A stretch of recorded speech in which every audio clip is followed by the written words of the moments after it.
The first thing that hit billionaire Daniel Whitmore wasn't the scream. It was the smell.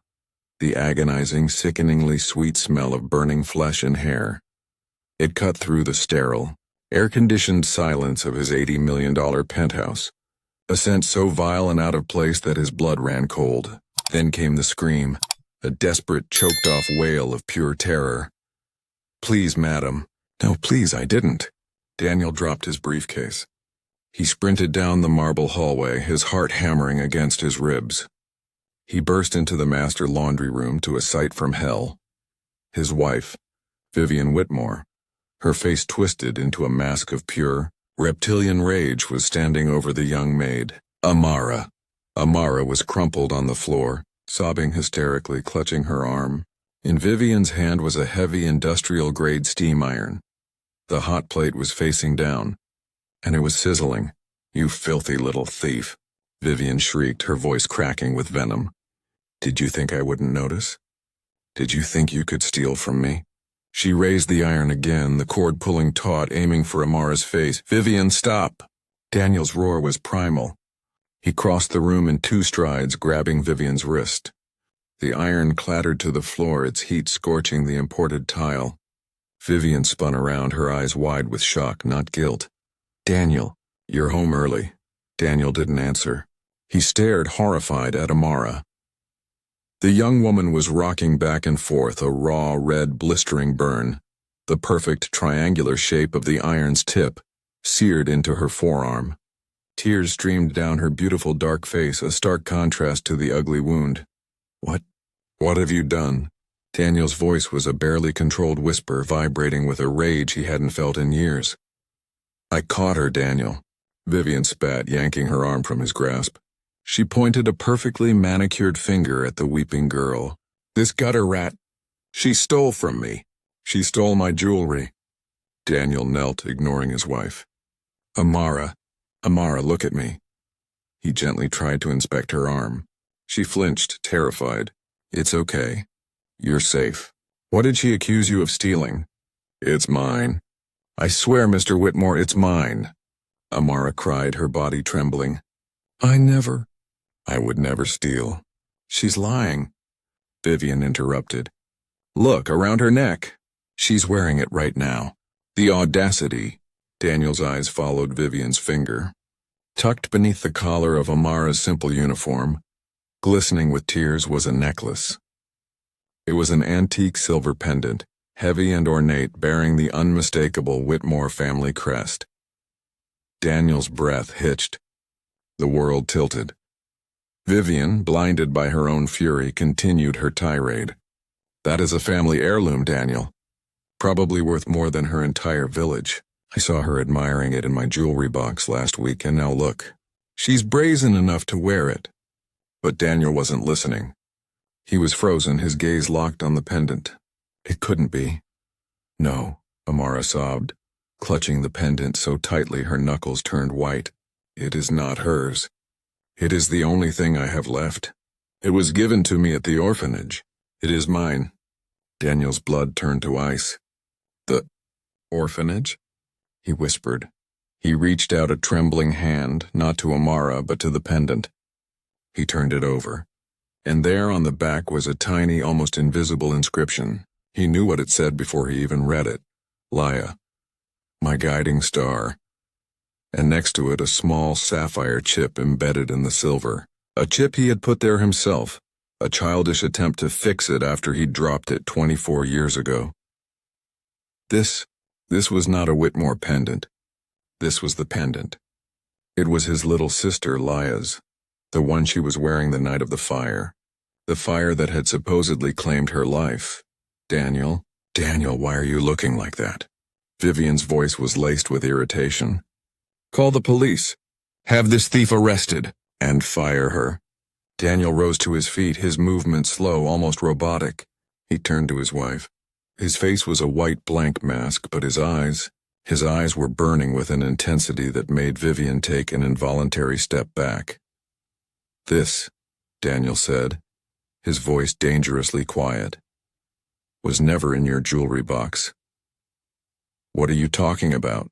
"Of course it..."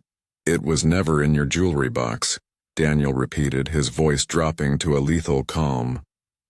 Because this necklace belonged to my sister, Leia. Vivian scoffed. Daniel, that's impossible. Your sister died. That was decades ago. This girl is a liar. She probably found it in an old photo and had a replica made to try and con us. But Vivian Whitmore wasn't just cruel. She was a woman consumed by a corrosive jealousy. She hated Amara. She hated her youth, her beauty, and the simple fact that Daniel treated the girl with a paternal kindness Vivian herself had long since forfeited. She didn't care about the necklace. She cared about inflicting pain, and she had just made the biggest mistake of her life. If you think you know what happens next, you are wrong. But before we reveal the shocking twist, make sure you hit that subscribe button right now. You do not want to miss a second of this. Daniel stared at his wife, and for the first time he didn't see the stunning socialite he had married. He saw a monster, she said. Daniel continued, that she got this at the orphanage. She said she was found after a fire, and it's a lie. Vivian shrieked. Get out, Daniel said. The command was so soft Vivian almost missed it. What? What did you say to me? I said, Daniel articulated, stepping toward her, his towering frame casting a shadow over her. Get out. Go to the guest wing. Do not speak to me.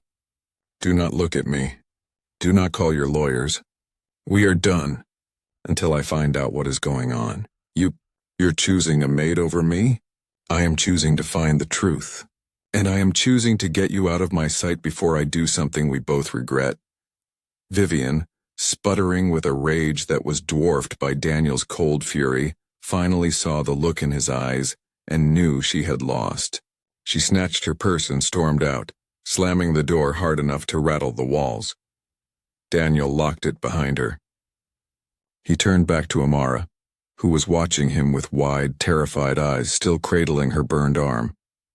He took a deep breath. His entire multi-billion-dollar empire, his entire life, narrowing to this single impossible moment. He pulled out his phone and made 2 calls. Dr. Evans, I need you at my penthouse in 10 minutes. Bring your full burn kit. It's an emergency. He hung up and immediately dialed his head of security, the only man he trusted with his life. Thomas, I need you to do something for me. No questions.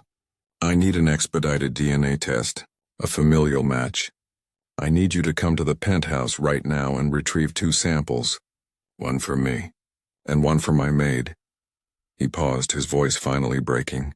Thomas, I think, God help me, I think I just found my sister.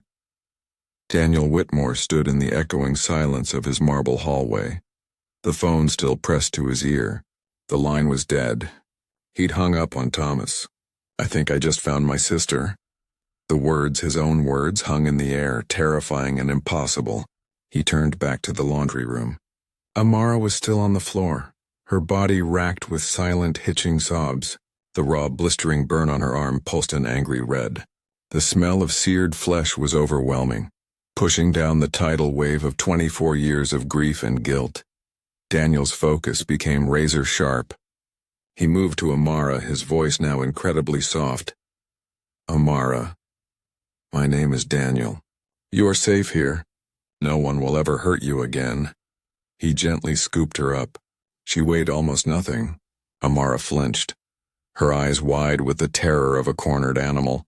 But he was so gentle, so unlike the screaming fury of Vivian, that she didn't fight. He carried her out of the laundry room, away from the scene of the assault, and into the sprawling master guest suite, a room larger than most apartments. He laid her on a sofa upholstered in velvet. Stay here. I've called my personal doctor. He will take care of your arm, and I've called someone to help us, Daniel said, his voice thick. Amara just stared, her gaze locked on the silver pendant she still clutched in her good hand. True to his word, Dr. Evans arrived in under 10 minutes. A quiet man with sad eyes who knew better than to ask questions. He worked quickly, cleaning and dressing the severe burn, administering a painkiller and murmuring reassurances. Daniel stood by the window, His back to the room, his hands braced against the glass, staring down at the city lights 80 floors below. He was seeing none of it. He was seeing a fire. A moment later, a second man arrived, led in by Daniel's silent gesture. This was Thomas, his head of security. A former operative, Thomas moved with a ghostly efficiency. He carried a small, sterile kit. He nodded to the doctor, then approached Daniel. "Sir," Thomas said, his voice a low rumble. He held out a buccal swab. Daniel complied, his gaze still distant. Thomas sealed the sample. Then he approached Amara. The girl tensed, her eyes flying to Daniel for help. Daniel was at her side in an instant. "It's all right, Amara, this is Thomas. He's a friend. We just need a small sample from your cheek. It won't hurt, I promise." "Why?" she whispered, her voice hoarse from screaming. Am I in trouble? Is she coming back?" Daniel's face hardened. "She will never touch you again. This," he said, gesturing to Thomas, "is to find out the truth. This," he touched his own chest, "is to see if my heart is right. Please, help me find the truth." Amara, seeing the desperate, pleading look in the billionaire's eyes, slowly opened her mouth. Thomas took the sample with practiced gentleness. "It will be 24 hours, sir. I'll put a rush on it," Thomas said. "Get it done in 12, Daniel commanded, his voice steel. Thomas nodded. "Sir." And he was gone. As the door clicked shut, the penthouse fell into a suffocating silence, broken only by the ticking of a grandfather clock. The seconds stretched into minutes. The minutes stretched back. 24 years. To understand the miracle Daniel Whitmore was praying for, you have to understand the hell he had lived through. He wasn't just a billionaire. He was a survivor and a failure. We are transported back 24 years to a sprawling older estate. Rain lashes against the windows. It is the middle of the night. The fire started in the library. Faulty wiring, the paper said. An accident. But to a 16-year-old Daniel, it was the apocalypse. The smoke was thick, acrid, and hot. He had grabbed his 4-year-old sister, Laya, from her bed. She was tiny, clutching her favorite bear, and wearing the silver pendant he had given her, their mother's. He had promised to keep her safe. We see a young Daniel, soot-covered at a second-story window, screaming for help. He's holding a small child. He got her to the window. He was holding her hand. The floor beneath them groaned, shifted, and then gave way. His fingers slipped. He watched in agonizing slow motion as she fell back into the inferno. He was rescued. She was not. They told him she was gone. They told him the fire had taken her, that nothing was left but ash and the charred, unrecognizable remnants of a small body. His guilt became his shadow. His life, his empire, all of it was built on those ashes. Until this very day, the scene snaps back to the present. Daniel is kneeling in front of Amara, who has drifted into a light, pained sleep on the sofa. He is looking at her as if she is a ghost.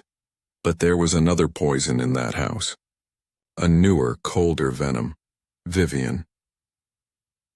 The scene shifts again to the weeks leading up to the attack. Vivian Whitmore hated Amara. She hated her for her quiet dignity. She hated her for her youth. But most of all, she hated her because Daniel was kind to her. He had hired Amara himself, impressed by her quiet intelligence during an interview at a staffing agency. He spoke to her not as a master, but as a person. And Vivian saw every kind word as a personal betrayal. We see a brief montage. Daniel in the kitchen asking Amara about her day. Vivian watches from the doorway, her face like stone. We see Daniel overhearing Amara humming a soft tune. He smiles, a rare, genuine smile. "That's an old song," he says. Vivian sees it. Her nails dig into her palms. Then last week Vivian saw the necklace. Amara was cleaning a high shelf, and the pendant swung free from her uniform. Vivian recognized the crest. Her mind didn't jump to long-lost sister. It jumped to con artist. Gold digger. Thief. She saw a scheme, a plot. She decided in that moment to destroy the girl. The accusation of stealing the necklace today wasn't an investigation. It was an execution. The hot iron was her weapon of choice. What do you think will happen when the DNA results come back? Do you think Vivian will get away with this? Let us know in the comments and hit that subscribe button, because the revelation is coming and it will change everything. Hours have passed. It is almost dawn. Daniel hasn't slept. He's been sitting in an armchair watching the young woman who might be his sister. The city is waking up. His phone buzzes on the table. It's Thomas. It's been 12 hours. The results are in. Daniel's hand trembles as he reaches for the phone. This is it. The moment that will either heal his 24-year-old wound or rip it open for good. He answers the call. Daniel's hand was shaking. The phone clattered from his grasp, hitting the plush Persian rug with a dull thud. He didn't bend to pick it up. "Sir?" Thomas's tinny voice called from the discarded phone. "Sir?" "The match is 99.99%. Paternal line confirmed. She is your sister." Daniel staggered back, bracing himself against a bookshelf. It was true. It wasn't a desperate fantasy. It wasn't a cruel coincidence. It was real. 24 years. 24 years of suffocating guilt, of believing he had let his 4-year-old sister fall to her death in a hell of smoke and fire. 24 years of building an empire on a foundation of grief, all to silence the memory of her tiny hand slipping from his. And she was here. She was alive. He turned, his eyes blurred with tears he hadn't shed since he was 16. Amara, Laya, was stirring on the sofa, her face pale, brows furrowed in a pained, drug-induced sleep. The white bandage on her arm was a stark, hideous reminder of what had just happened. The grief in Daniel's chest, a cold, familiar stone, suddenly ignited. It didn't just melt. It exploded. It became a white-hot, cleansing rage, a rage directed entirely at one person, his wife. He looked at the woman on the sofa. This wasn't a maid. This wasn't an employee. This was Laya Whitmore, the rightful heir to half his fortune, the one person in the world who shared his blood, his trauma, the girl his wife had tried to brand with a hot iron. "Laya?" he whispered. The name felt foreign, a ghost on his tongue. He knelt beside the sofa, his movements reverent. He gently brushed the hair from her face. Her eyes fluttered open, hazy with medication and fear. Mr. Whitmore," she murmured. Is it morning?" "Daniel," he said, his voice cracking. "Please, call me Daniel." He took a shuddering breath. "Amara. The name they gave you at the orphanage. What did they tell you?" They said I was found wandering near the highway, miles from a fire," she whispered, her eyes filling with tears again. "I was in shock. I couldn't speak. All I had was this." She instinctively touched the heavy silver pendant at her neck. "They called me Amara. Grace, I don't remember anything before that, just smoke and screaming." Daniel choked back a sob. "My sister's name was Laya. She was 4. I was 16. Our house? It burned down. They told me she was gone. I gave her that necklace. I watched her fall." Amara's eyes widened, her mind struggling to connect the impossible dots. I just ran a DNA test," Daniel said, his own tears now falling freely, splashing onto her uninjured hand. "While you were sleeping. Your DNA against mine. Your name isn't Amara, it's Laya. You are Laya Whitmore. You are my sister. My sister." The word sister hung between them, a universe of pain and hope packed into a single sound. Laya stared at him, comprehension dawning, the shock eclipsing the pain in her arm. She was not an orphan. She was not alone. This powerful, kind, broken man was her brother. But this tender, impossible reunion was interrupted. The rage in Daniel's heart was a drumbeat, and it demanded justice. He stood, his face hardening from grief into a mask of cold, unadulterated fury. He walked to the suite's intercom, his steps heavy. He pressed the button. Vivian. His voice was not a request. It was a summons. Get to the master guest suite now. He didn't wait for a reply. He clicked it off. 2 minutes later, the door swung open. Vivian swept in, not with remorse, but with arrogance. She had changed into a pristine white silk robe. Her hair perfectly brushed, her face remade. She looked like a queen surveying a minor inconvenience.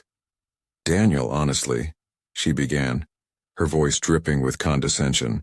I hope you've come to your senses. I've already called security to have this thing thrown out. Have you called the police about my necklace? She stopped. She saw Daniel standing like a statue, his face terrible in its cold fury. She saw Amara, Laya, sitting up on the sofa, watching her with wide, terrified eyes. Vivian's lip curled in disgust. My God, Daniel, you're still coddling her? After she tried to steal. She didn't steal anything, Vivian. The quiet deadliness in his voice finally made her pause. What are you talking about? That necklace was never yours, Daniel cut in, his voice like ice. It was my mother's. I gave it to Laya, my sister, the one who died 24 years ago. Vivian's face flashed with confusion, then settled into a sneer. Oh, Daniel, don't be pathetic. You're not actually falling for this? She's a con artist, a gutter rat who did her research. She heard your sob story and saw a payday. She's preying on your guilt. That's what I was afraid of, Daniel said, his voice dangerously smooth. I was afraid my grief was making me see things. I was afraid she was a liar, so I had to be sure. So you'll call the police, Vivian said, triumphant. No, Daniel said, taking a slow step toward her. I called Thomas, and I had an expedited DNA test run. This is the moment.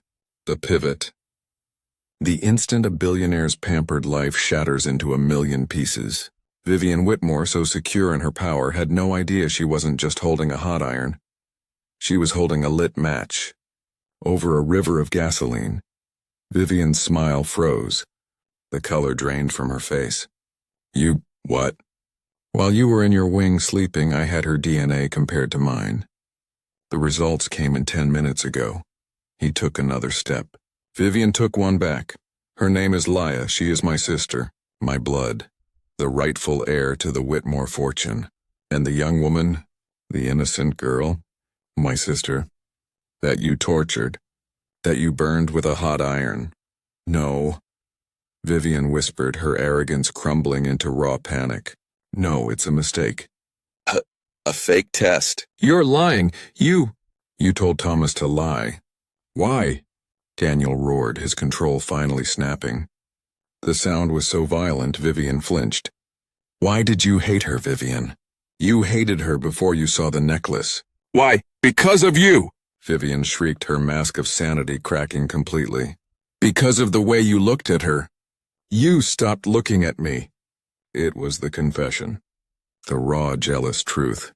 You brought her in, Vivian sobbed, devolving into a hysterical, cornered animal. This nobody. And you smiled at her. You asked about her day. You haven't smiled at me like that in years. I saw it. I saw her replacing me. I had to get rid of her. I had to show her she was nothing. Just a maid. Just dirt. Daniel stared, his disgust a physical weight. So you burned her. You assaulted an innocent person, my sister, because you were jealous, Daniel. Daniel, please. Vivian whimpered, realizing what she had admitted. I was angry. I didn't mean it. We can fix this. We can. We'll send her away to a school, buy her a house, whatever she wants. Just don't. Oh, we'll fix this, Daniel said, his voice dropping back to that terrifying calm. And at that exact moment, a loud, firm echo came from the penthouse's main door. Vivian's head snapped toward the sound. Who is that? That, Daniel said, walking past his trembling wife, is the fix. He strode to the door and pulled it open. 2 uniformed police officers stood outside. Mr. Whitmore? The first officer said. You called about a severe assault? Yes, officer. Daniel said, stepping aside. She's right in here. And she's just given a full confession. Vivian let out a blood-curdling scream as the officers entered the room. No, Daniel! You can't! You can't do this to me! I'm your wife. Ma'am, you need to put your hands behind your back, the officer said, advancing. Vivian tried to bolt. She scrambled, clawing at the furniture, a feral, pathetic creature. Get your hands off me! Do you know who I am? I am Vivian Whitmore! You're a felon, Daniel said, his voice void of all emotion. He watched as the officers apprehended her, clicking the cold steel handcuffs around her wrists. Daniel, I'll ruin you! I'll destroy you, she screamed, her voice echoing down the marble hall as they dragged her away. Daniel stood, breathing heavily as the door slammed shut, plunging the penthouse into silence. He turned. Leia was watching him, her eyes filled with terror, shock, and a dawning fragile hope. The reign of Vivian Whitmore was over. The life of Leia Whitmore was about to begin. The penthouse door slammed shut, the final metallic click of the lock echoing the sound of the handcuffs on Vivian's wrists. Silence. The adrenalized, violent terror of the last hour evaporated, leaving a vacuum. Daniel stood in the center of the room, his chest heaving. He turned, his gaze falling on the young woman on the sofa. Leia, his sister. She was watching him, her eyes wide, a galaxy of shock, fear, and a fragile, dawning hope. He saw for the first time the faint resemblance to their mother in the curve of her jaw. She's gone, Leia whispered. It wasn't a question. It was a statement of disbelief. She's gone, Daniel confirmed, his voice rough. He crossed the room, the anger draining out of him, replaced by a profound, bone-deep exhaustion, and a tenderness he hadn't felt in 24 years.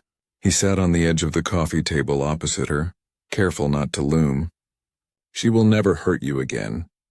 I swear this on my life, Leia, I will never let anyone hurt you again. The name, Leia, still felt new on his tongue. For her, it was the key to a life she never knew she had. What happens now? She asked, her voice small. It was the question of an orphan, of a maid, of someone whose life had always been dictated by the whims of others. Daniel felt a fresh wave of tears threaten. He smiled, a broken, watery but genuine smile. Now you heal. Dr. Evans will be back. You will have the best care. And then, well, then you have a lot to catch up on. You have a life, a family. He gestured between them. We have to find out who you are, Leia, what you like, what you dream about. You come home. Leia looked around the opulent, sterile penthouse. I thought this would... No, Daniel said, shaking his head. This is just a house. He tapped his own chest, then gestures to her. Our home. Vivian Whitmore thought she was above the law. She believed her name, her money, and her army of lawyers could make this all disappear. She believed she could paint her billionaire husband as unstable and his long-lost sister as a gold-digging fraud. Vivian was wrong. The scene shifts abruptly to a cold, sterile courtroom. Vivian is in a bright orange jumpsuit, her face pale and stripped of its usual perfect makeup. Her hair is lank. She looks like a ghost of her former self. Vivian's trial was swift and brutal. Daniel Whitmore, one of the most powerful men in the world, brought the full weight of his resources to bear. But it wasn't his power that convicted her. It was her own words. We see a grainy black and white security feed playing on a courtroom monitor. It's the audio from the penthouse. Vivian's voice, high and shrieking, fills the room. Because of you, I had to get rid of her.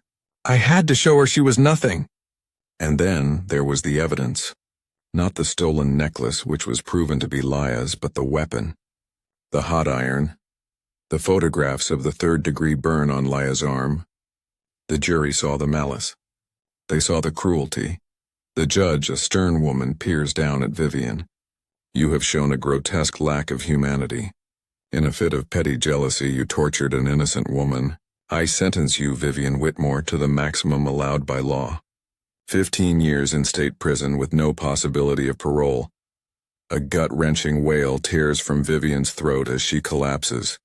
A pathetic, broken heap. No, please. No. The gavel slams down and she is dragged away, her cries for mercy ignored. Justice, in the end, is blind. It doesn't care if you're in a penthouse or a prison. Karmic justice had been served. Vivian lost her husband, her freedom, and her fortune. Laya gained everything. Do you think 15 years was enough for such a heinous crime? What would you have done if you were Daniel? Let us know in the comments below. And if you believe that justice will always prevail, smash that subscribe button and ring the bell for more stories of karmic retribution. Weeks have passed. We are in a large, bright banquet hall filled with the blinding flash of cameras. A press conference. Daniel Whitmore stands at a podium looking 10 years younger. Beside him stands Laya. She is poised, elegant in a deep blue dress.